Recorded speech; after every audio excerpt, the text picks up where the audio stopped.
Hi, this is Heidi, episode 81, Decision Fatigue.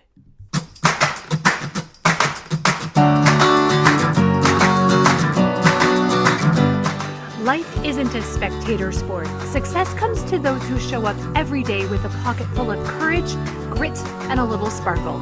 I'm glad you're here.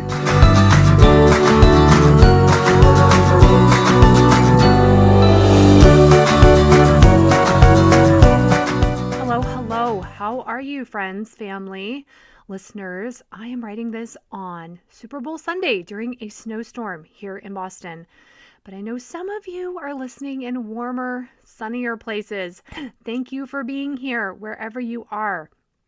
Make sure you are subscribed to the podcast so each episode automatically just comes and downloads on Wednesday.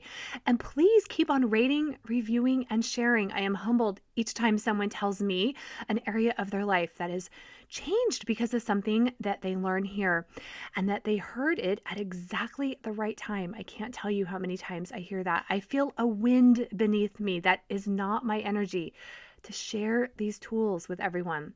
I hope you're in my free Facebook group, Lose Weight and Gain Confidence with Heidi. This group is for women who want to stop the emotional eating cycles and they want to build solid and anchored confidence in every area of their life. See, we think we want to just lose weight, and what happens is we find the underlying causes of our health imbalances, and then there's a positive domino effect across all of our lives. I'm excited for this topic today. I've been sitting on it for a while, gathering some information, examples, and I hope you'll send me feedback on where you find decision fatigue in your life. So yes, I'm talking decision fatigue, which is our brain running out of energy because we have so many decisions to make in a day. Or better, the quality of our decisions decline as our brain energy declines during the day. Okay, let me start by telling you of a trip I took a year ago when I felt the complete opposite, and it reinforced to me that this is such a real phenomenon we deal with, and in ways that I just hadn't recognized. A year ago, I went on a girls' trip to Mexico to celebrate my friend Anne's 40th birthday. She invited and hosted over 20 close friends and family who she had known in several different seasons of her life to spend 3 days together in a luxury house on the Pacific coast of Mexico. It was the ultimate in luxury and pampering and one of the most enjoyable trips I know I will ever take. Yes, it was glorious being in the sun and enjoying conversations with some of the nicest women ever. But one of the most pampering things that I hadn't anticipated was we had very few decisions to make. I didn't realize until after what a real gift this was. We had all of our meals in the home prepared by chefs who catered to our every need. Usually we think it's a break to go to a restaurant and just not make dinner. A real break is not even needing to put shoes on. A real break is having the plate of amazing food just put in front of you. So much less thinking, no deciding on which appetizer or which dinner. I had like one decision a day to make, aside from which bathing suit to put on. On the last day, I was walking past the kitchen with an empty Diet Coke can, and I realized I didn't even know where the trash can in the kitchen was. This was a real vacation, not just resting my physical body, but my brain got a break as well. And I know all the women there, they felt the same that I did.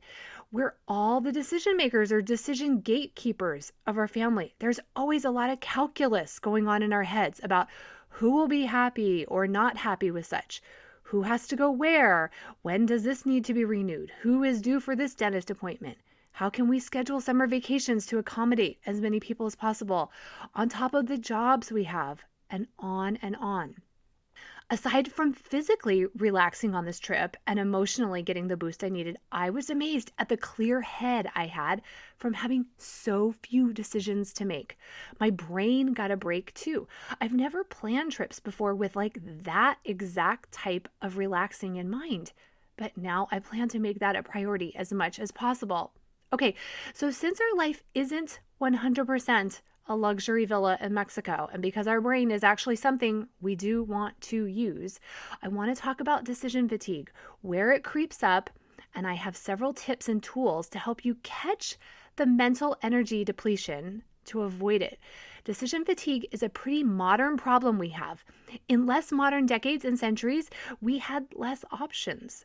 So they had less decisions to make. It doesn't mean that people back in the day were happier, but they had to just manage their brains in different ways. You've probably heard Steve Jobs wore the same black mock turtleneck and jeans every day. He said it was one less decision to make, so he maintained his mental energy for what he considered his more important decisions of the day. President Obama did the same. He generally wore the same type of clothes, and he said he didn't want to have to make decisions about his clothes or food because of all the other decisions he would need to make.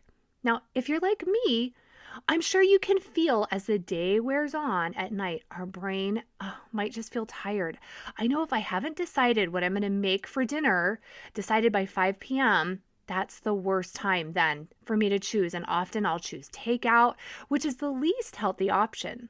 So I sabotage myself in two ways. I spend mental energy thinking about it, looking in the kitchen, then I choose the poorest quality food to put in my body and fuel my family. At night, after a long day of work or managing our willpower and patience with children, we're way more prone to snap at our children and indulge in comfort food.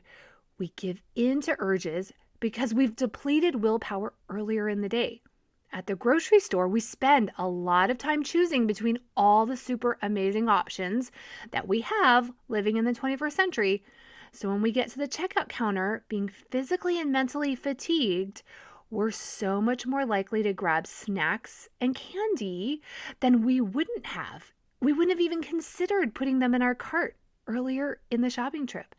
This is one reason completely eliminating certain food groups or types of food leads to yo-yo dieting or binging. An extreme amount of willpower is needed to completely resist the food, and the willpower gets depleted at some point, which then leads to overall low quality choices in food and then other areas of our life. We start going for the easy default choices. Like I mentioned with takeout food at night, it's the easy option, not the best higher brain delayed gratification option. I just bought a new car and we saw the psychology behind decision fatigue at the car dealership. They know you've used up your mental energy picking out options on the car. So at the last minute, they spring on you the warranty and extra service packages and special tire packages, and they give you like 5 minutes to decide, and they try to make it a very emotional decision. They want us to make the easy default option because in a lot of cases, it works out in their favor, not ours. There are several scientific studies about this. The one that stood out to me is the study of the parole board decisions, and it surprised the researchers too. The biggest factor in the decision if a prisoner got parole was the time of day the judges saw the case. The later in the day, the less likely they were to give the prisoner parole, and the more likely the judges were to also make mistakes in the cases. The safer default choice was to deny parole as the day went on. The judges' brains were fatigued from analyzing cases earlier in the day, so the quality of their choices went down. So I'm sure you agree it requires more work to choose between a lot of options. Before I get to ways to reduce decision fatigue, I think it's worth exploring some of the programmed thoughts we have going on as we look at options and why decisions can be so hard. Mainly, it comes down to one word: fear. I applied to one college and got in early, so I didn't go through the mental anguish of choosing a college. But right now, you might know some young adults choosing a college. They're hesitant to pick one with a few fears in mind. The same type of fears that we also might experience when maybe choosing which family vacation Airbnb are we going to choose. First, the fear of missing out. If we choose a small college with hands-on professors, will we miss out on a lively social scene and big school activities? If we choose the mountain vacation home with horseback riding, will we miss out on the experience of an oceanfront house? Okay, so that's the fear of missing out. Second, we fear making the wrong choice, tied very much to that fear of missing out. Our brain is binary. Remember, it wants everything to be black and white, good and bad, right choice or wrong choice. It's easier this way, but this default thinking makes so much perfectionistic pressure, and life isn't binary. Any college will be the right experience that our child makes it to be. Any vacation home will be exactly what we make it to be. Any kitchen backsplash will be as perfect as we decide it is.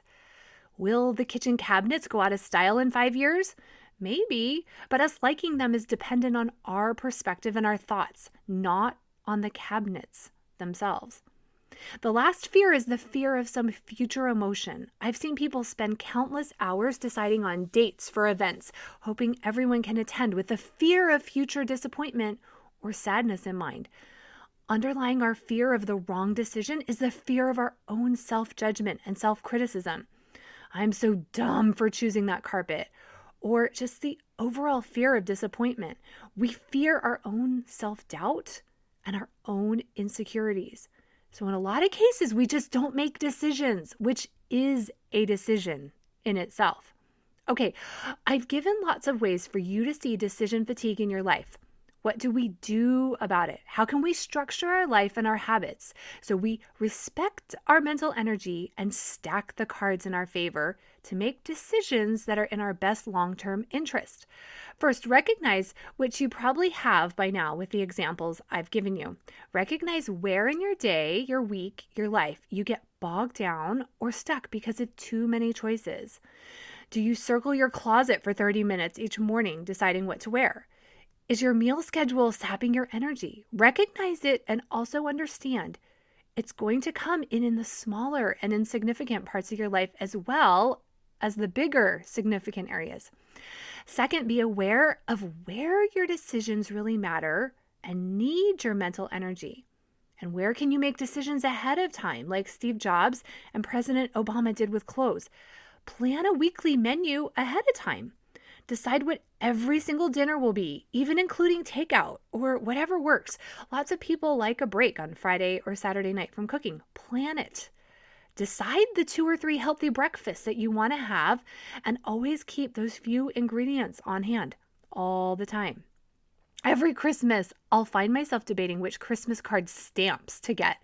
Then I'll snap myself back into reality, remembering this does not matter. Well, that's what I tell myself after deciding which would be the cutest or the most symbolic stamp. This is not a decision worth more than 5 seconds of brain energy. A lot of decisions just don't have the long-term consequences we might think that they do. If you waste time in the morning picking out clothes, choose them at night if that's quicker, and then just have them hanging in the bathroom. Decide earlier in the week which days you'll go to the gym and which days you'll do something else. Just decide then that you're going to do what you say you're going to do on that day. I could go on, but you go through your day and see where you get hung up subconsciously trying to choose the exact right snack for the day or which dinner do you want to take to a friend. This leads to my next tip or tool. Practice being a quick decision maker. Practice being decisive. Depending on what it is, tell yourself, okay, I have 5 minutes to make that decision. You're buying new shoes and you can't decide the color. Give yourself 60 seconds. Then just pick. Last week, I was picking out a cake from a lot of options and I found myself stuck in decision quicksand. Then I gave myself 30 seconds to choose. I told myself any choice would be perfect. This is cake. Several months ago, I was picking out carpet for our home. I gave myself 24 hours after I brought home a few samples. I told them I'd be back the next day with the choice. I knew anything after that would be me indulging in perfectionist mindset and would keep me more stuck than anything. My family orders usually 3 dinners a week from HelloFresh. They send us all the fresh ingredients with instructions and then we make it. I've practiced choosing the dinners in like 5 minutes. I know generally things that my family likes, and I remind myself it's also okay if we don't love it. We at least tried it. The nice thing is also during the week, we have less choices per se, and whoever is cooking just picks what they want to make if we don't have it planned out that night. This is what's cool. You'll start building evidence for yourself that you make quick and certain decisions. And if you want to change your mind later, often you can. Even our seniors picking a college, lots and lots of kids start at one college and finish at another. They aren't really closing off future options like their brain might make them think they are. Next tip, ask experts their opinion, then use their advice as your decision. When I was setting up this podcast, I had to choose a company that would host it.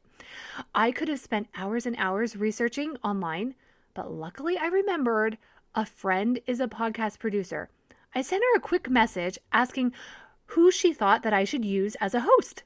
She sent me back her recommendations with a few good reasons, so I told myself, just go with her choice. I trust her.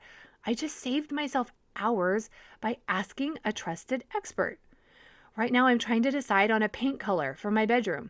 My sister-in-law is a designer and so good with paint. So I'll give myself just a few minutes to decide after she and I go through choices, especially since paint is the most easily changed part of a house. I'm planning a vacation and a good friend just went to this place. So using her expertise, I was able to make quicker decisions and then have more confidence in my choices. If you're spending too much time each day deciding what to do the next day or what needs to get done during a day, plan your week on Sunday or Monday morning. Write down all the tasks and then put on your calendar when you'll do them. Give yourself wiggle room if needed. I plan tasks together that my energy will work well together to get done. I know when I'm more focused and then when I'm more creative. By just having it on my calendar, the weekly tasks are out of my head and I have confidence that I'll get them done. My brain can take a break from thinking about each little thing, hoping it gets done. Finally, here are several tools to help you make the healthiest choices with food and exercise. Bring healthy snacks with you in the car or in your bag. Then you aren't forced to make a default decision of what to get when you're out and hungry. Remember, that's when we all fall for the undercoating at the new car dealership. We're worn down and we make bad choices. So bring better choices with you. Meal prep once a week, so easy, healthy options are on hand. I find later in the day is when my willpower is low. So if I have meal prepped dinner, I have a healthier option just waiting for me. I know people who eat the same meals every day with just a little variation. Less decisions, and they know they'll get in the nutrition they want. Also, make sure you don't shop on an empty stomach. We all know that leads to less quality choices. Better yet, shop from a list. Decide at the beginning of the week when you're going to exercise. Sign up for your classes. Then the decision is made and you don't have to decide that morning. Get a friend to meet you and you have more reasons to show up.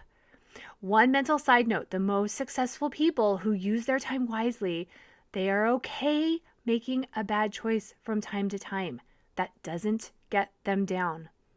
Finally, I want to say again, because we need to remind our brains of this, not deciding is a decision. If you can't decide which movie to watch and you end up watching a rerun of a show you like, you just decided not to watch a movie at all. Not deciding on a time for the Zoom family reunion means you just decided not to have your visual family reunion. Not deciding on a paint color means you decide to keep the old outdated color. Not deciding on the patio furniture means you go through another summer with no patio furniture. Not making a decision usually has worse consequences than making a less than optimal choice. And again, most choices can be undone. Couches can be replaced one day. Pick the lamps you think you like and know that you can replace them next year if for some reason you hate them. Decide you're someone who makes decisions quickly, decisively, and start doing it. It's really fun to have extra brain space, like I found out returning from my trip to Mexico. So that's it for today. Again, I hope you're in my free Facebook group, Lose Weight and Gain Confidence with Heidi. If you want to know how to use these tools to achieve your goals and to get out of your way, sign up for a consult call at HeidiBenjaminson.com. I have 2 more spots for private coaching, so sign up now if you want to come out of quarantine with a new mindset and confidence. A confident mother is the greatest gift to her family, not a perfect mother. Your family wants you to feel confident, anchored, and calm. I can help you uncover this version of yourself. Have a great week.